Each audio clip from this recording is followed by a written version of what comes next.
Yesuus isa kan fudhadhe. Suuraa Maryam qaraateerta eeqadha ejir. Suuraa Maryam lakkoofsa boqonnaa kanarratti marree ata soddomii sagalmoo meeqa irratti in dubbatu reedhaan maal jedhee dubbata. Waan isin natti himtu waan biraadha natti himti. Waan biraadha natti himti isin. Suuraa Maryamatiin beektaa? Ni beeka. Isin duraan jedhaa bara. Xayyimmee banime. Akka gootu dhabdee quraana coof as oof mee abanamu suuraa Maryam kun suuraa Maryam bantee bakka sanatti mul'isuu miti bar suuraa Maryamuu banamuu dide akira irratti intalli anillee biraa deemuu dide ijoolleen gandaa gootuu yaatee achi jiru badabbo nama sirri har'a inuu argatte kaa jedhaniin ijoollee rakkisaa turte adaasii inuu argatte kaa jedhaniin har'a muddamtee waan taatu dhabdee deemtee abbaa warraa isidhaa yaamte. Jarri falan dhabani abbaa warraadha anatu gaafsan anatu gowwoome malee silaa dhukkeerra kaatu tureeyyuu abbaa warraa ishii isiitimee kottume maadikiyya hidhee na fuudhee silaa suuqii biraa deemuun qabu achi as yoo yaadu amma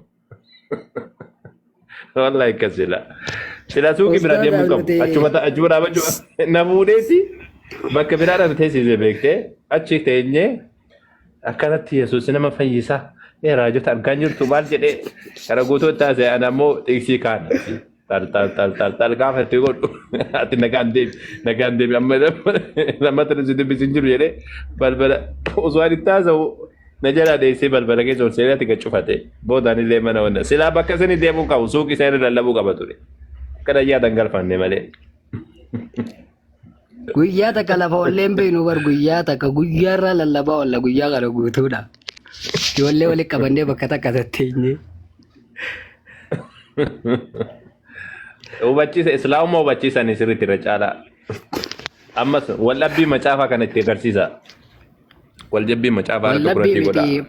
Paastaraliin bakka kan nuufni beekaanii bakka silaa waaqayyoon tokko maarree waaqayyoon tokko jee Yesuus barsiise kanaan fidame paastarii dhaabbu jeetu machumanna dhaabee macaafa keessa deemee wedduu caaluu fi macaafa ruut kanafaatti fidee amma kana sagalee waaqayyootiin jettaan ijaara.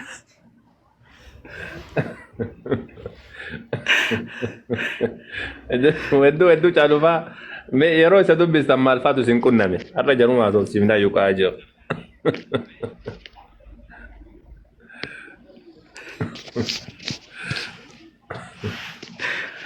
Yeroo wedduu caalufaa dubbistan. Taa'ee qoflubaa jira. Akkana jala taa'ee dhageeffatee gisee inni waan akkanaa dubbisee. Gisee paastaraliin bakka akkanaa sana dubbiseef dhageeffatee Yesuus kanumaan amma sagalee waaqayyoo jechaa turre. Kun sagalee waaqayyooti malee qajee itti deemaa jira. Amma irra guddaan isaanii ijoolleen wajjin waltan fudhatan bakka akkasii guututti Yesuus waaqa nama wallaahi dhiyoo tana maal dhageeffeetta harrumaan tana wajjin dhufee kutee namni sanii maal jee an duraan Yesuus malee waaqni numa jirattuun beeku jee dheengadda yeroo isin asitti waa haasoitan dhageetiin tiksii isin jalaa barreeffadhee kutee harkee malee Yesuus malee waaqnummaan biraan jira jeen beeku Yesuus waaqa qabatti hin beeku jeen isin dheengaddumaan isin jalaa dhagee malee paastaraliidha. Gurbaan hanganni afaanii baanaan paastaraliin fuudhee kitaaba tokko guutuu gabbarreessee kanneef tiksi.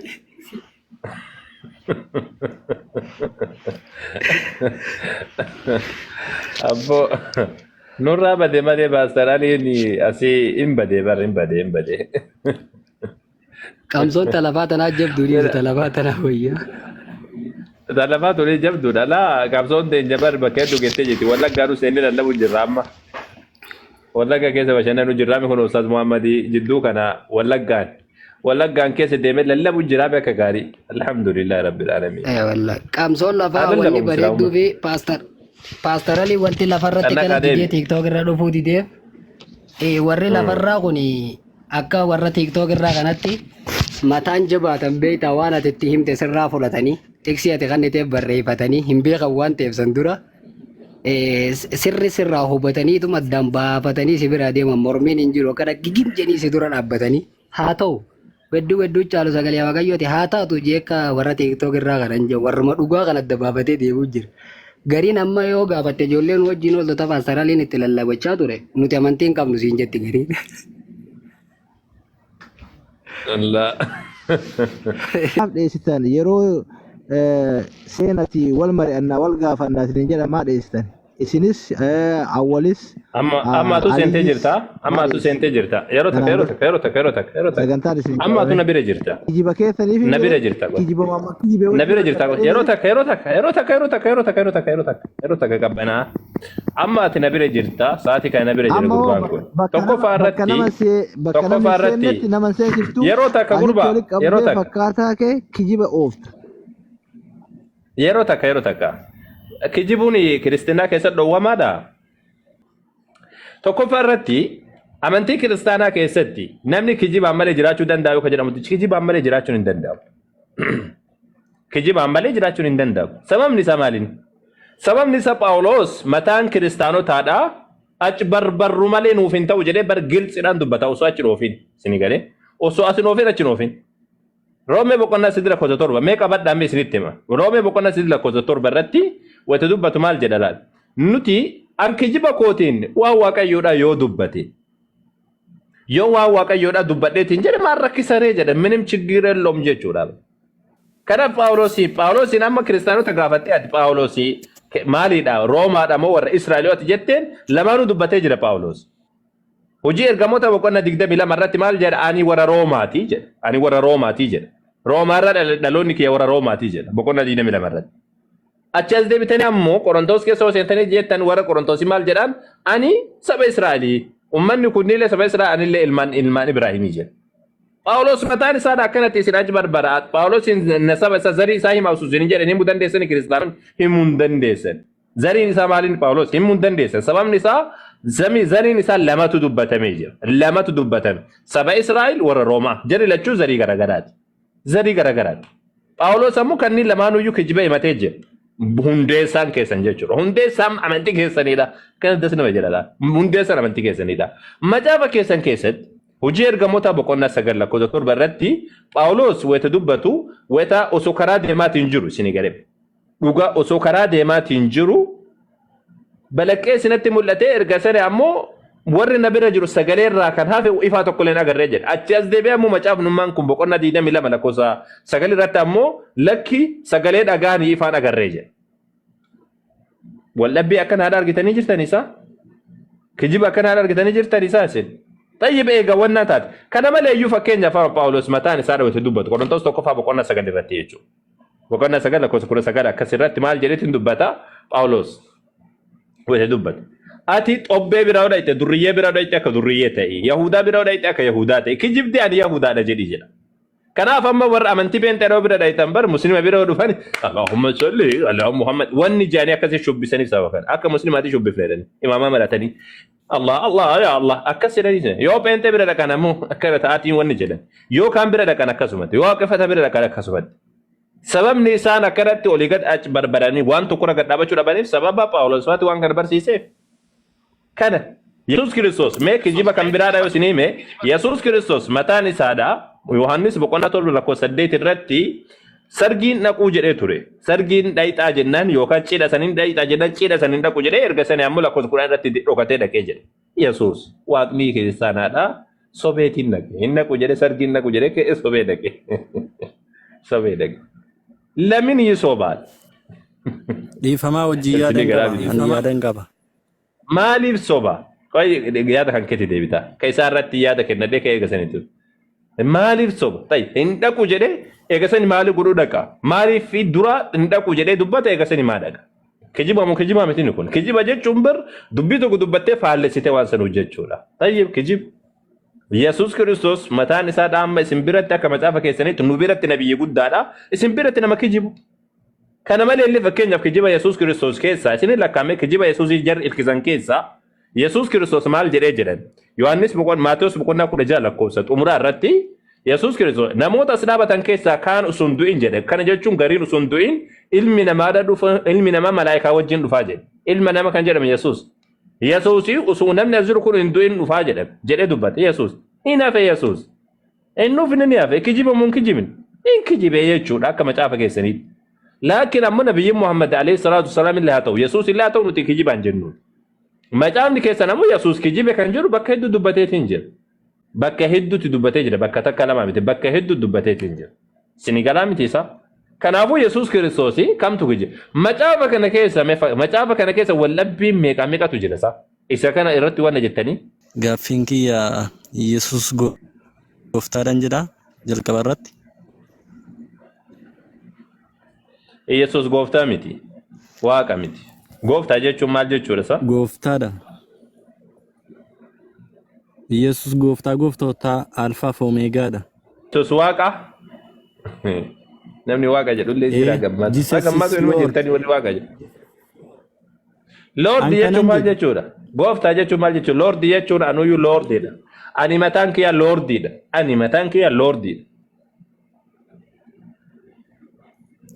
An kanan jedhu gaaffiinis hin gaafadha. Kan jettutti deebira gooftaa jettee natti lallabdee gooftaa jechuun maal jechuudha siin jedhe gooftaa jechuun maal jechuudha isa kana irratti deebisii haasa'e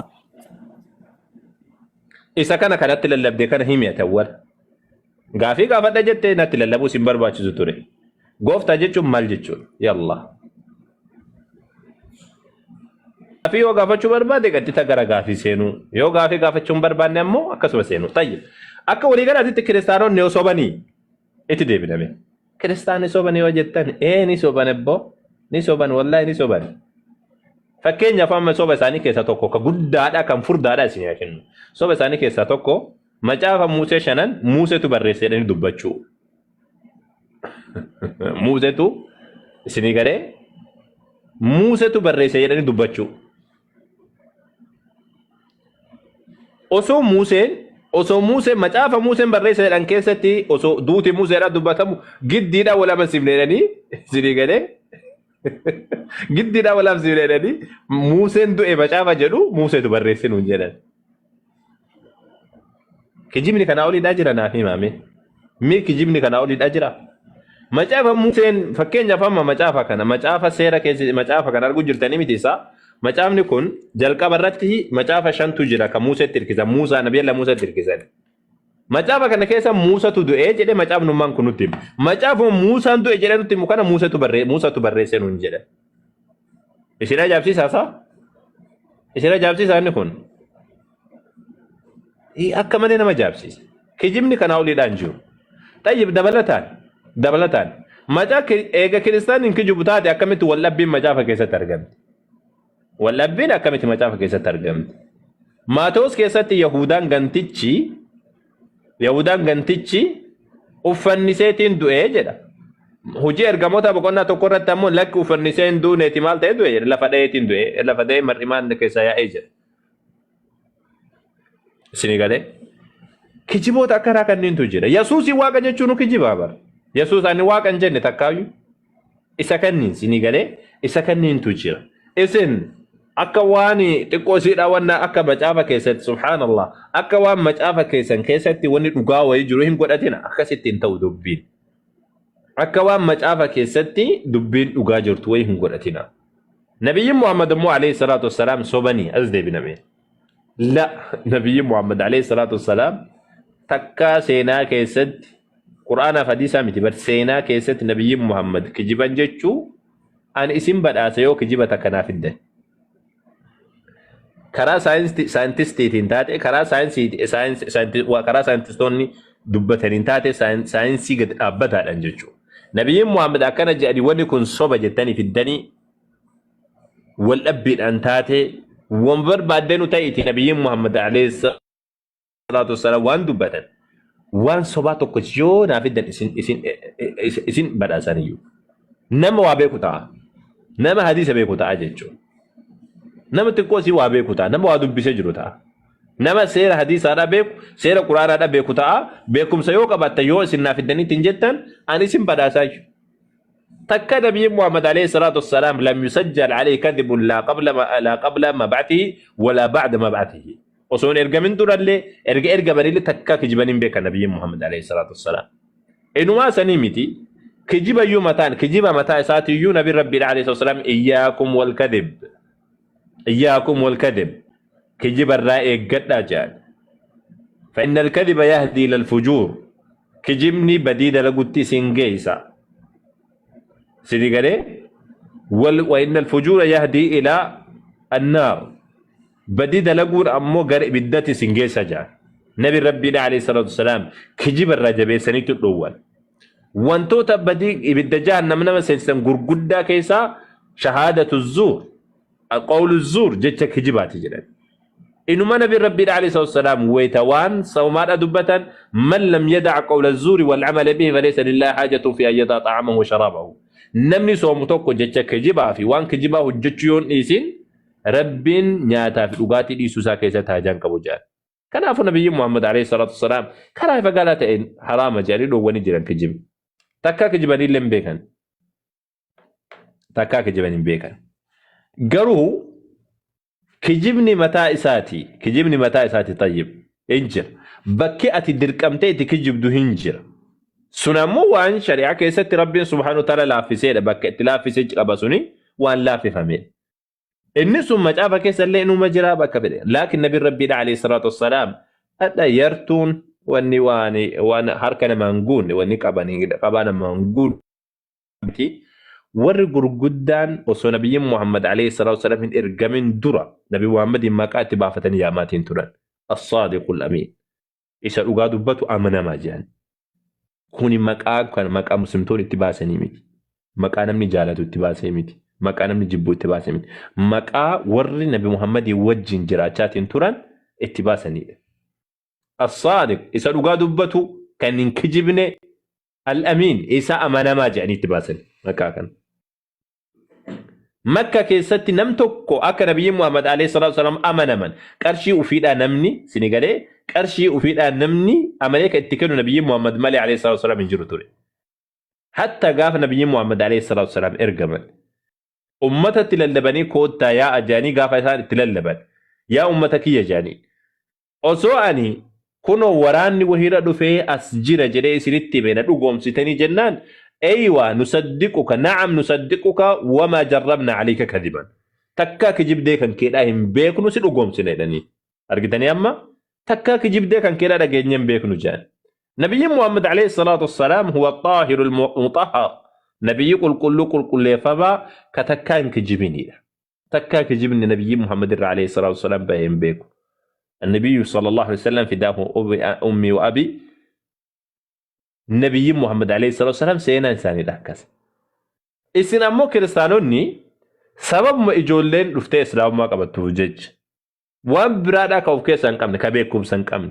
كوبن ننقامن نبي محمد عليه الصلاة والسلام تقول سنة جتاني نبي محمد كان وجدتان والله سنة ينقل لتكا أكاتم نبيين تو كنت إرقمو يو مجرشا رجلتان أمور رجلتان سنة قالي قرد أمورها رجلتان وان توكو سنة ينقل نبيين تو كاكاتا ترجموا من بري نبيوتا مجافا كيسات نمني امنوا نبيين محمد عليه الصلاه والسلام كيتامنوا دبونجو